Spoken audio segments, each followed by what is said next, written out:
All right, so here's, the detail of what I did to have this switch change my y-axis from the rotary to the regular y-axis. So what I'm using is the same driver, which is essentially this 4 cables. A plus, A minus, B plus, B minus.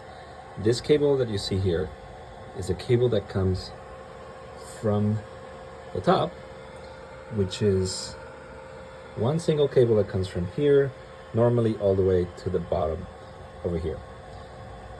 To do this switch relay changes, what you got to do is splice this cable into, and then you see the cable coming from here, then it's going to this relay. This is the relay that makes everything happen.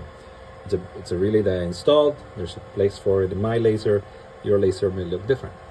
But essentially I have the same 4 cables, A plus, A minus, B plus, B minus up here, and then a separate set of cables, A plus, A minus, B plus, B minus down here that travel inside the cover to this location, and then there's a hole right there on my laser that takes you to the bed, and I open up a hole in here and screw this one.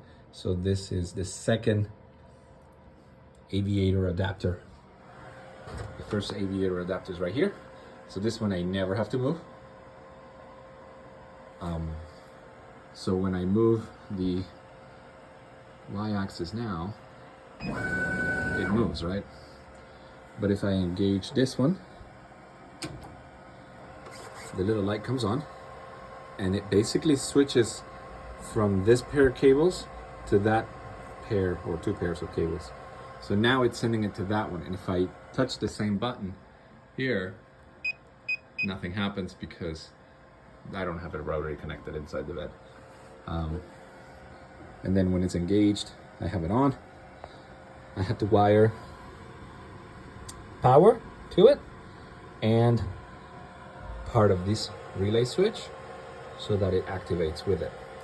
So if I zoom back a little bit and I disengage this, you see the right relay is going to turn off. Makes that little sound. That's because the stepper motor just got powered or energized.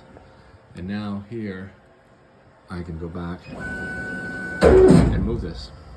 Yes, it loses, you have to reset it.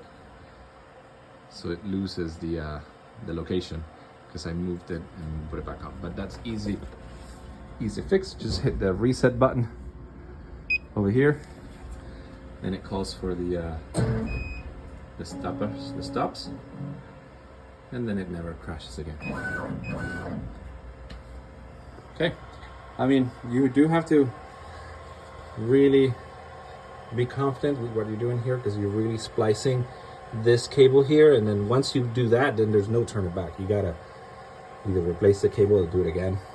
But remember, in the video that I saw, the guy didn't have on the diagram power to the, he took away the power to the controller, and when I did it that way, it wouldn't work, but also the Y wouldn't work. So I had to make sure I had power, and there's plenty of power on this power supply. You see, I got this one, and I got this one and this one for the switch, one for the new relay, and the same one that I had for the controller. So remember to power your controller. So power here, and then power to the switch as well. I chose to have a switch with a light. That's why I need power. If you don't choose a switch with a light, you don't need power. So yeah, it's really comfortable. And then I don't have wear and tear on this guy that I already had to replace once. Pretty cool. And it looks like it was like that from the side. I like it. Have a good one.